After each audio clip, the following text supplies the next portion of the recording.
올 2023년도에는 복음으로 우리 교회가 평안하게 하게 되었으면 좋겠고 이 나라가 평안하면 좋겠습니다. 지금 어느 나라보다도 가장 평안했으면 하는 나라가 아마 저 우크라이나가 아닐까 싶기도 합니다. 전쟁 때문에 그렇죠. 전쟁은 참 모든 사람을 슬프게 합니다.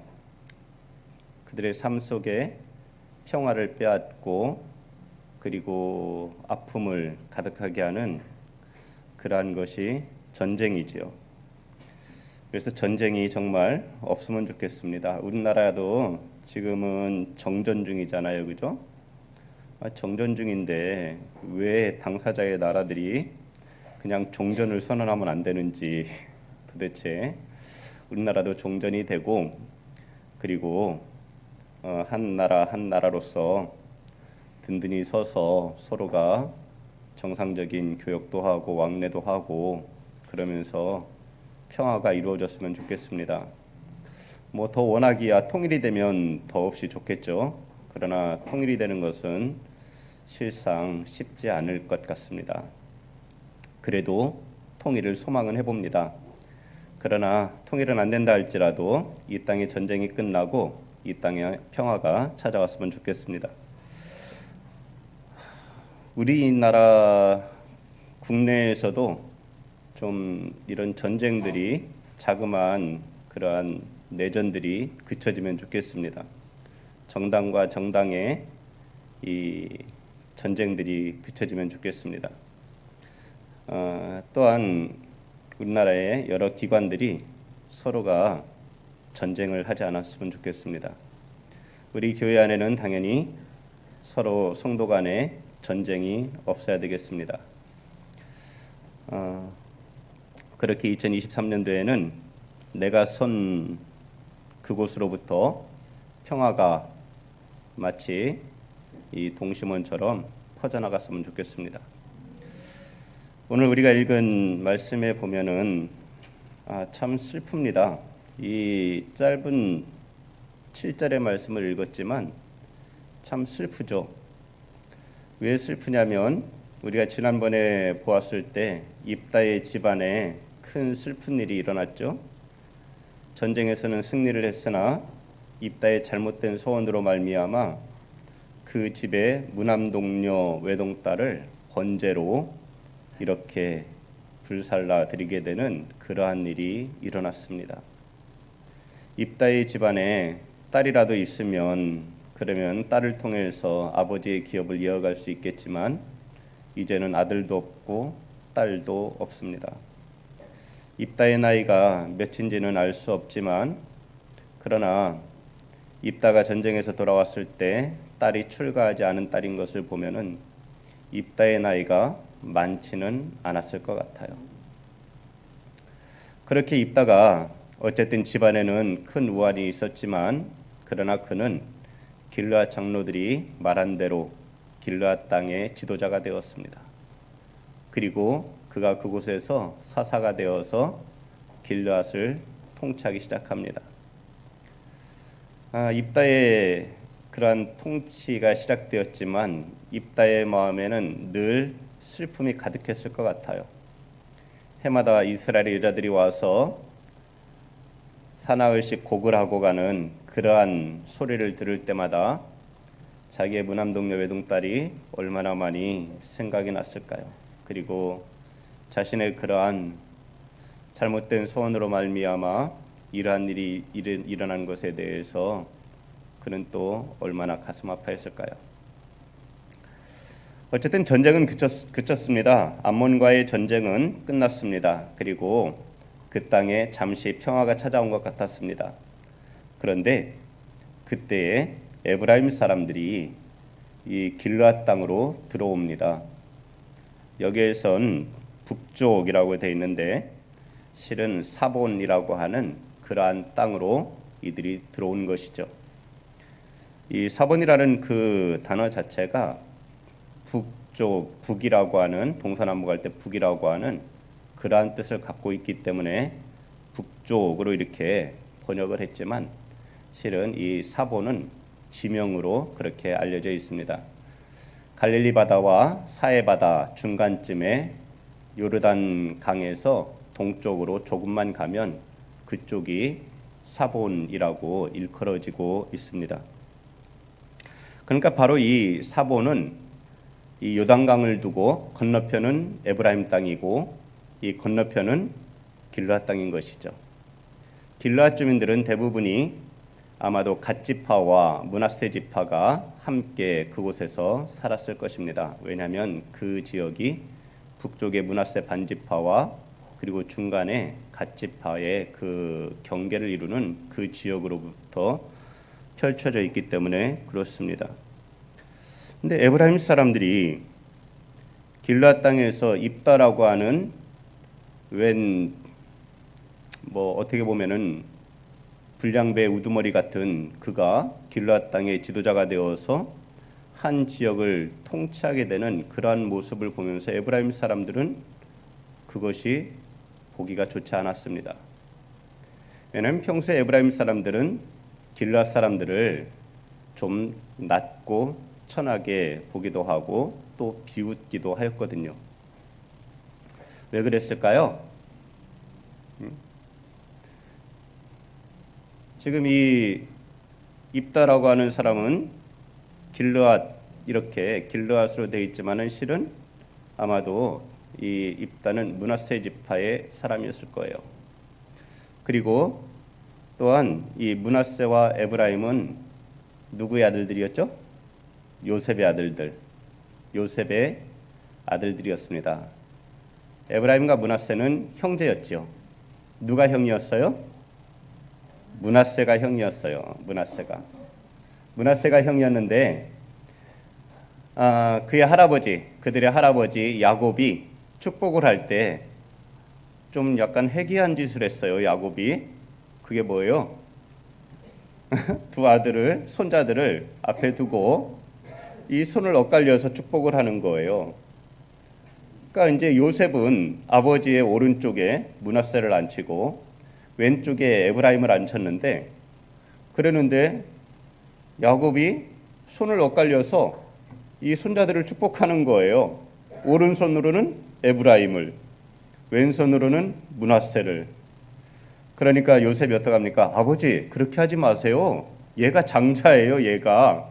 그런데도 불구하고 야곱은 그것을 나도 안다 그러면서 그가 그렇게 장자와 차자를 바꾸어서 축복을 합니다. 그러면서 에브라임이 므낫세보다 더 크게 될 것에 대해서 축복의 말을 해줬죠. 에브라임의 자손들은 어떻게 생각을 할까요? 이스라엘 지파 가운데 다른 지파는 다 우리를 앞서도 괜찮아. 그러나 누구보다는 자기들이 좀 우세해야 되겠어요? 므낫세보다는 뛰어나야 될 거예요. 왜냐하면 이스라엘 자기들의 할아버지 야곱이 그렇게 축복을 했으니까 에브라임은 누가 뭐래도 므낫세보다는 자기들이 우월해야 된다 생각을 하는 것이죠. 이것이 과연 정당하고 바른 생각일까요? 이것이? 어떻게 생각을 하세요? 그것은 정당한 것이 아닙니다. 우리가 그 축복하는 그러한 장면에 보게 되면은 조금 약간 오해할 수 있는 그러한 문장들이 나오긴 해요. 그런데 이 창세기 49장인가요? 거기 축복하는 그러한 장면에서 보게 되면은 이 힘이 에브라임으로부터 나오는 것이 아니에요. 힘이 에브라임으로부터 나오는 것이 아니라 실은 이 여호와로 말미암아서 그들에게 전능자의 야곱의 전능자의 손에 의해서 그들이 강하게 될 것, 그것에 대해서 실은 말씀해주고 있는 것입니다. 이스라엘의 반석이신 목자의 이름 때문에 너희는 강하게 될 것이다, 이라는 것인데 실은 에브라임 자체가 스스로 굉장히 강해질 것처럼 번역을 해서 오해할 수 있는 부분이 있는데 실은 그것이 아니죠. 하나님으로 말미암지 않으면 누가 강해질 수가 있겠어요? 자기들 스스로 강해지려고 하고 자기들 스스로 어떤 권력을 주려고 하고 그래서는 그 가운데에서 하나님이 기뻐하시는 방법으로 세워지는 것이 아닙니다. 언제나 내 힘과 내 능력과 내 지혜와 내 의지를 가지고 무엇인가 이루고자 할 때는 여지없이 거기에서는 문제들이 생겨나는 것이죠. 그래서 지난번에도 우리가 비참한 상황을 맞이하지 않기 위해서는 우리가 하나님을 믿는 믿음으로 행해야 되겠고, 그리고 또한 우리가 하나님을 아는 지식이 우리 안에 충만해져야 될 것에 대해서 말씀을 드렸었습니다. 우리가 하나님을 제대로 바르게 알면 그러면 우리는 하나님의 방법을 따라 하나님의 전능자의 손에 의하여 우리는 화평을 이루어낼 수가 있습니다. 그러나 그렇지 않으면 이 화평이라고 하는 것, 평화라고 하는 것은 그저 요원한 일에 불과하게 되는 것이죠. 오늘 우리가 이 말씀을 통해서 한번 그런 모습을 한번 살펴보려고 합니다. 에브라임 사람들이 사본으로 왔습니다. 그리고 입다에게 말을 합니다. 내가 암몬 자손과 싸우러 건너갈 때에 어찌하여 우리를 불러 너와 함께 가게 하지 아니하였느냐? 이것이 맞는 말이 아니죠. 왜냐하면 그 뒤에 2절에 보면 입다가 그들에게 하는 말이 무엇입니까? 나와 내 백성이 암몬 자손과 크게 싸울 때에 내가 너희를 부르되 너희가 나를 그들의 손에서 구원하지 아니하였다고 말하고 있습니다. 그러니까 입다가 부르지 아니한 것이 아니었죠. 그리고 실은 에브라임이 그렇게 힘이 있으면 암몬과 싸우고 싶은 그런 마음이 있으면 이 길르앗이 고난을 당할 때에 그때에 이미 그들이 가서 도왔어야만 되는 것이죠. 그러나 그들은 길르앗이 암몬에 의해서 고통을 당할 때에 그들은 잠잠히 있었단 말입니다. 전혀 돕질 않았어요. 그런데 이제 입다에 의해서 하나님께서 입다와 함께 하셔서 암몬을 무찌르고 승리를 하고 그리고 그 땅에 입다를 통하여 새로운 나라가 세워지는 것 같고 그 나라가 점점 강성해질 것 같으니까 에브라임이 어떻게 하는 거예요? 찾아가서 괜히 시비를 거는 것이죠. 근데 우리가 이 장면을 보면은 지난날에 있었던 한 사건이 생각나지 않습니까? 기드온 때에도 마찬가지였죠. 그죠? 기드온 때에 8장에 보면 기드온 때에도 기드온이 미디안의 그 왕들을 쫓아갈 때에 그때에 에브라임 사람들이 나와서 이 미디안의 두 왕을 죽이게 되죠. 그리고서는 이 기드온에게 와서 트집을 잡아서 기드온과 싸우려고 했습니다. 그때도 이렇게 말을 했어요. 에브라임 사람들이 기드온에게 이르되 내가 미디안과 싸우러 갈 때 우리를 부르지 아니하였으니 우리를 이같이 대접하면 어찌 됨이냐 하고 그와 크게 다투는지라. 그러니까 에브라임 사람들은 보면은 무언가 다퉈도 크게 다투는데 누가 다투냐면 므낫세 지파의 사람과는 다투는 것 같아요. 기드온이 어느 지파 사람입니까? 므낫세 지파의 사람이었어요.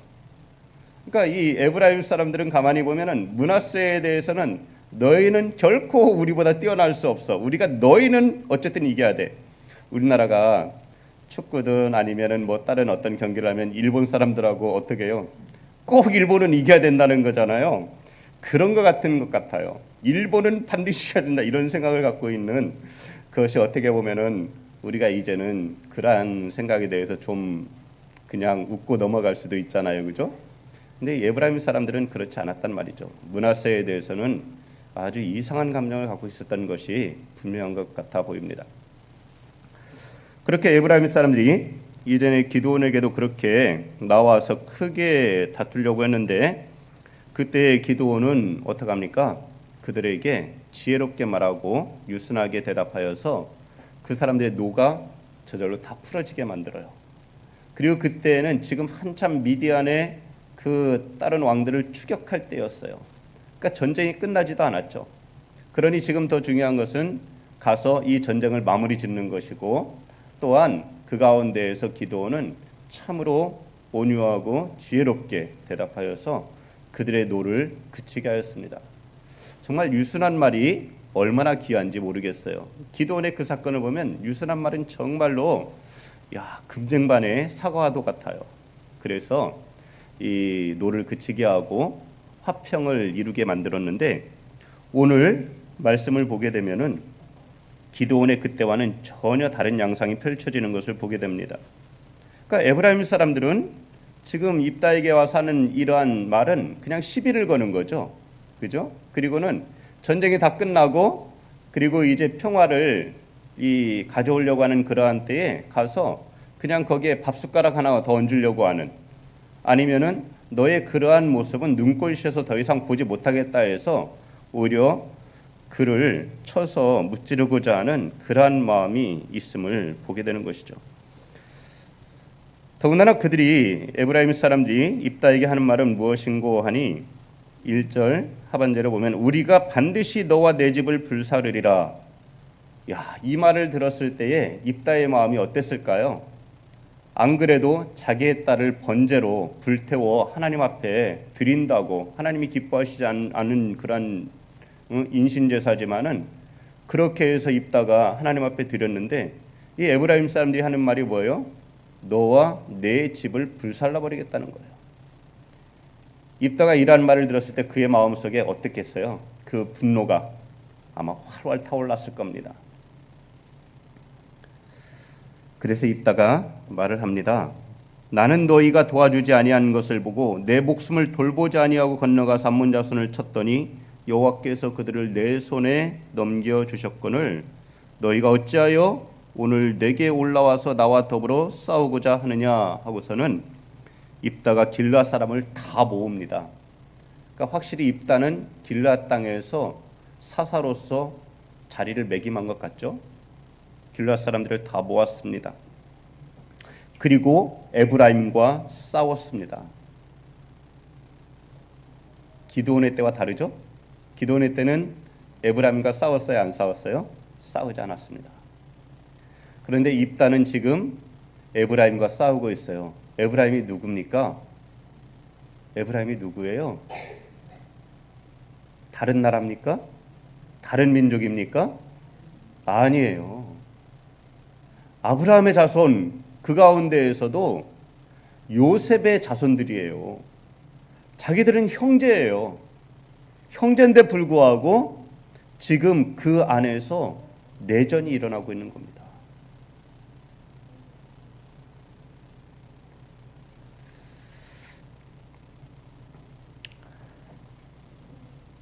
에브라임 사람들이 입다를 이렇게 전쟁에 나아가도록 만든 결정적인 것은 무엇이었냐면, 너희 길르앗 사람은 본래 에브라임에서 도망한 자로서 에브라임과 므낫세 중에 있다, 이렇게 말한 거예요. 이것을 가만히 이 말을 들어보면 뭐예요? 실은 에브라임은 지금 어디에 있어요? 하나님이 주신, 하나님께서 자기들의 조상 아브라함에게 약속하신 그 땅, 그 가나안 땅에 정착하여 살고 있어요. 에브라임은 특히나 이 야곱이 그들에게 기업을 세겜 땅을 더 주었잖아요, 그죠? 그래서 실은 이 요셉의 자손은 이스라엘 가운데에서 두 몫을 가진 거예요. 두 몫을. 더군다나 에브라임은 그 이스라엘 땅의 정중앙을 차지하고 있는 지파입니다. 그리고 그곳은 에브라임 지파의 위쪽과 경계 위쪽과 아래쪽으로 해서 이 요단 동편으로 가는 그 길이 뚫려져 있는 곳이에요. 그러니까 에브라임은 얼마든지 그곳을 왕래하는 사람들을 통해서도 많은 부를 획득할 수 있는 그러한 사람들입니다. 그리고 그 땅도 이 해안 쪽으로 평야가 펼쳐져 있는 그러한 곳이죠. 그런 실은 에브라임은 참 좋은 곳에 자리 잡았습니다. 그럼에도 불구하고 우리가 여호수아를 보게 되면 에브라임 사람들은 계속 욕심이 끝이 없는 것 같아요. 여호수아에게 뭐라 그래요? 우리에게 더 달라는 거예요. 땅을 더 달라. 우리 부족하다. 더 달라고 합니다. 그런데 그때 여호수아가 하는 말이 뭐예요? 너희가 가서 산지를 개척해라. 너희가 개척할 수 있다. 너희는 충분히 더 많이 개척해서 너희가 더 많은 풍요를 누릴 수 있다. 그렇게 얘기를 해줬죠. 그럼에도 불구하고 에브라임 사람들은 성에 차지를 않는 것 같습니다. 그들이 이렇게 너희는 본래 에브라임에서 도망했다는 이 말이 왜 모욕적인가 하면 실은 하나님의 기업에서 떨어져 나간 자다 이렇게 들릴 수도 있는 그러한 말입니다. 물론 하나님께서는 아브라함에게 가나안 땅을 주시겠다고 약속하셨지만 그러나 하나님께서 이스라엘 백성들이 요단 동편을 통해서 들어올 때에 그들을 대적하던 시온과 그리고 옥의 나라를 다 물리치고서 그 땅도 이스라엘 백성들에게 기업으로 주셨습니다. 그러니까 요단 동편도 실은 하나님께서 신명기 29장에 보면은 그 땅을 차지하여 루벤과 갓과 므낫세 반지파에게 기업으로 주었다라고 나와 있는 거예요. 그러니까 이 땅도 뭐예요? 하나님의 주신 기업이에요. 하나님이 주신 땅입니다. 근데 에브라임은 욕심 때문인지 아니면 시기심 때문인지 아니면은 그들이 역사를 잘못 알아서인지 이들은 그 길르앗 땅에 사는 사람들을 철저히 무시하고 있는 거예요. 그리고 자기들과 같은 그러한 기업에 속하지 않은 사람처럼 여기고 있는 이러한 모습들을 보게 됩니다. 그래서 결국 전쟁이 붙었습니다. 전쟁이 붙었는데요. 이 전쟁에서 이제 길르앗 사람이 에브라임 사람보다 좀 더 강했죠. 그래서 길르앗이 에브라임을 무찌르게 된 거예요. 그랬더니 에브라임 사람들이 이제 어떻게 해요? 자기네 땅으로 돌아가야죠. 요단강을 건너가야 됩니다. 그래서 요단 나루터에 그들이 이르렀어요. 그런데 길르앗 사람들이 그곳에 매복하고 있습니다. 그곳에 자리를 잡았어요. 나루터에서 검문을 합니다. 어떻게 구별을 할 수 있을까요? 구별하는 방법이 참 여기서 보면 쉬워요. 뭡니까? 시볼렛 이렇게 얘기해 보라는 거예요. 시볼렛. 근데 시볼렛 발음을 못하는 겁니다. 시볼렛 발음을 못하고 이 에브라임 사람들은 시볼렛 이렇게 얘기했단 말이에요. 그러니까 시볼렛과 시볼렛은 다르잖아요. 마치 저쪽 포항 사람들이 쌀과 살을 잘 구별 못한다고 하는 그러한 얘기도 있는데 그러한 것처럼 이 사람들이 시볼렛과 시볼렛을 구별을 못하는 거예요. 그러니까 거기에서 이들이 말해보라고 하는 시볼렛 발음을 못하면 그러면은 거기에서 그들을 에브라임 사람으로 알고 죽이게 됩니다. 근데 이들은 이스라엘 야곱의 12 아들의 지파잖아요. 그런데 왜 이렇게 말이 달라졌을까요? 왜 말을 제대로 못하게 되었을까요? 오늘날에는 그런 일이 거의 없죠, 그죠? 오늘날에는 인터넷이 워낙 발달해서 어느 곳에 있다 할지라도 그곳에서 서울 사람의 말을 다 보고 들을 수가 있습니다. 다 말할 수가 있어요. 어느 나라 지방의 언어도 그곳에서 내 있는 곳에서 다 들어볼 수가 있습니다. 그런데 그때에는 그렇지가 않았죠. 옛날에는 사람이 태어나서 죽을 때까지 고향을 떠나지 않는 경우가 많았잖아요. 특히 높은 산맥이나 또는 강, 바다에 가로막혀 있게 되면 그러면 다른 지역과 왕래하기가 더 어렵게 되니 어떻게 됩니까?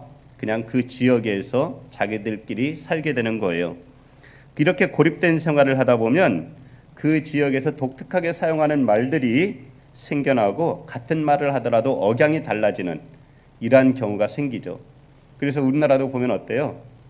경상도와 전라도가 좀 방언이 있잖아요, 그죠? 가운데 뭐가 있어요? 가운데 이 산들이 있단 말이에요. 그래서 왕래하기가 쉽지가 않아요. 제주도와도 어때요? 바다가 놓여 있어서 왕래하기가 쉽지가 않습니다. 강원도와도 마찬가지죠. 강원도가 또 산로 이렇게 곳곳에 있어서 강원도 사람들과도 소통하기가 좀 쉽지가 않죠. 그러다 보니까 우리나라 넓은 나라가 아닌데도 불구하고 곳곳에 방언이 있단 말이에요. 마찬가지예요. 그렇게 본다면 이 에브라임과 므낫세가 그동안에 서로 왕래가 잦았다는 거예요? 잦지 않았다는 거예요? 왕래가 잦지 않은 겁니다. 교류를 하지 않는 거예요. 이스라엘 백성들은 7년마다 모여야 됩니다. 해마다 모여야 됐어요.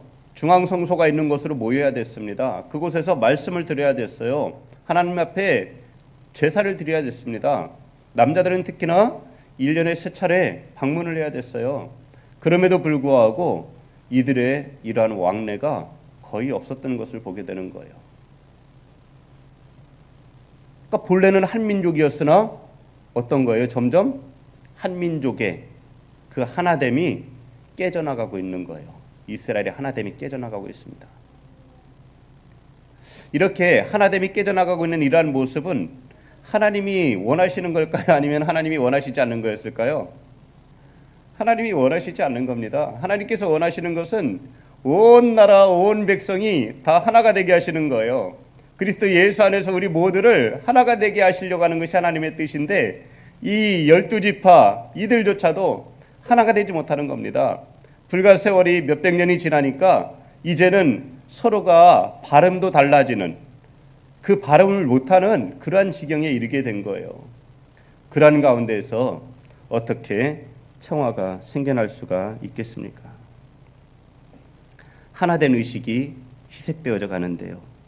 하나의 신앙이 무너져 가는데요. 길앗 땅에 어떤 일이 있었습니까? 다른 이방의 신들을 섬기고 있었잖아요. 성경은 7개의 신을 말하고 있지만 그것은 뭐예요? 철저하게 우상숭배에 빠졌다는 것을 보여주는 것이고, 그들이 하나님을 버렸다고 말하고 있지 않습니까? 그러니 그들이 하나님을 버리고 철저하게 우상숭배에 빠져들었던 걸 보여주잖아요.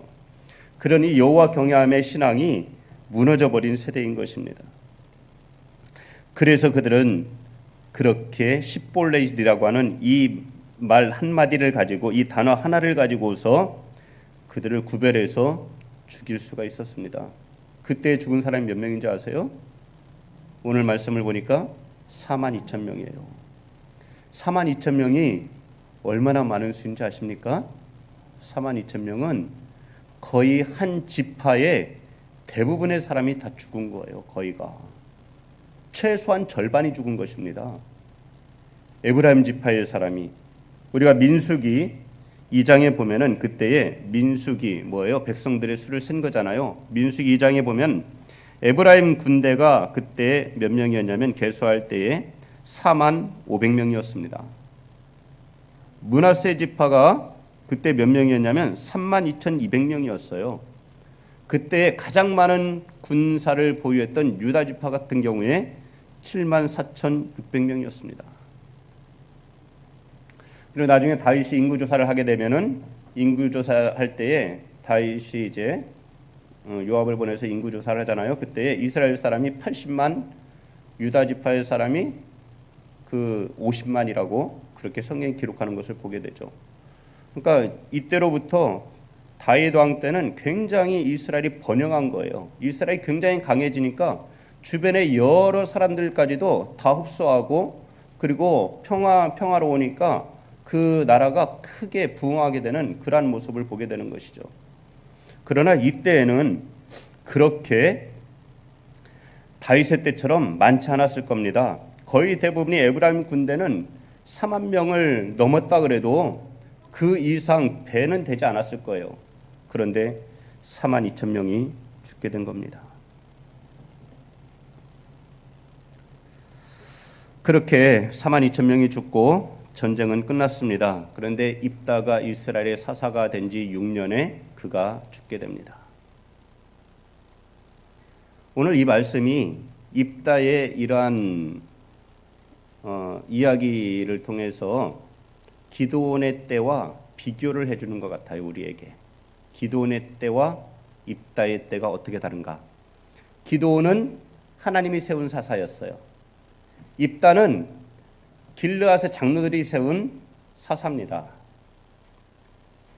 그런데 기드온은 하나님을 의지하고 그가 나아가서 미디안의 13만 5천을 불과 300명이 나아가 그들을 무찌르는 엄청난 쾌거를 거두게 되죠. 또한 기드온은 그들을 추격하던 중에 에브라임 사람들이 나와서 이 기드온과 크게 다투려고 할 때에 그가 지혜롭게 말함으로 유순한 대답을 하여서 그 지파 간에 므낫세 지파와 에브라임 지파가, 그리고 또한 그때는 기드온과 함께한 지파들이 더 있었잖아요. 그들과 에브라임이 내전을 일으킬 뻔했는데 크게 다퉜으니까, 그런데 그때에 내전이 아니라 평화를 가져오는 이러한 상황을 맞게 되는 것이죠. 그러나 입다의 때는 어떻습니까? 입다의 때는 기도의 때와는 정반대예요. 하나님이 세운 사사는 아니었습니다. 입다가 하나님께서 우리의 사사입니다라고 그러한 고백으로 그가 하나님을 높이며 하나님을 의지하고 나아갈 때에 하나님의 영이 그에게 임하고 그에게 승리는 비록 주셨지만, 그러나 길르앗의 장로들이 세운 입다는 여러 가지 것들을 잘못하게 되는 것이죠. 가정 내의 무남동녀를 하나님 앞에 불태워버리는, 번제로 드리는 잘못을 했습니다. 또한 이스라엘은 한 민족이에요. 한 나라입니다. 그런데 어떤 일을 벌였어요? 내전을 벌였습니다. 내전을 통해서 한 지파를 거의 몰살하다시피 하는 그러한 일을 저지르게 되는 거예요. 그리고 성경은 기드온에 대해서는 뭐라고 얘기를 했냐면, 기드온이 사는 40년 동안 그 땅이 평온하였더라 했지만, 오늘 우리가 읽은 말씀처럼 입다가 이스라엘 사사가 된 지 6년이라 길르앗 사람 입다가 죽음에 길르앗에 있는 그의 성읍에 장사되었더라. 평화에 대한 메시지는 드러나 있지 않습니다. 우리가 지난번에 들었던 그 말씀처럼 우리가 하나님을 온전하게 잘 믿지 않으면, 그리고 하나님을 아는 지식이 우리 안에 충만하지 않으면, 하나님께서 한 집안에 있는 사람들이 마른 떡 한 조각만 있고도 화평하는 것이, 화목하는 것이 제육이 집에 가득하고도 다투는 것보다 낫다고 하는, 형제가 연합하여 동거하는 것이 얼마나 선하고 아름다운 일인지 하나님께서 그렇게 야곱의 자손들을 하나로 그렇게 부르셨는데, 그래서 한 국가를 이루게 하셨는데, 그런데 그들은 그 안에서 내전을 일으키는, 그리고 한 지파를 거의 몰살하는 이러한 엄청난 잘못을 저질렀던 것이죠. 그러니 이 땅에 평화가 언제나 돌아올까요? 네? 언제 평화가 올까요? 언제? 하나님이 다시금 사사를 세우시면 그 땅에 평화가 찾아올 것입니다. 하나님이 세우시는 지도자가 일어서게 될 때에 그 땅에 평화가 찾아올 겁니다. 오늘날의 이 시대에 평화가 없어서 많은 사람들이 힘들어합니다. 평화재단을 만든다 그래도, 평화운동을 펼친다 그래도 그 평화는 찾아오질 않습니다. 하나님이 세우는 사사가 일어나야 평화가 찾아오는 것이죠. 근데 하나님께서는 우리 가운데 한 사사를 정말 세우셨습니다. 그 사사는 바로 예수 그리스도시죠. 예수 그리스도를 통하여서 모든 무릎을 그 앞에 꿇게 하시고, 그리고 그로 하여금 만민을, 온 세상을 통치하게 하셨단 말이죠. 예수 그리스도 안에 거할 때, 그분의 통치 아래에 들어갈 때에 참 평화를 누리게 되는 것입니다. 하나님이 세운 이스라엘 사사들은 그 땅에 평화를 가져왔습니다. 40년의 평화를 가져왔습니다. 40년의 평화는 완전한 평화일 거예요. 그런데 그 상징적인 것이 예수 그리스도를 통해서 정말 영원한 평화를 우리에게 주셨다는 것이죠. 오늘 우리 가운데 마음에 불편함이 있습니까? 마음에 어려운 문제가 있습니까? 근심과 걱정이 있습니까? 슬픈 일이 있습니까? 그러면 누구에게로 가야 됩니까? 누구의 통치 아래로요? 예수 그리스도의 통치 아래로 가야 됩니다. 우리의 영원한 사사이신 예수 그리스도 안에서 참 평강을 누리시는 성도 여러분이 되시기를 축복합니다.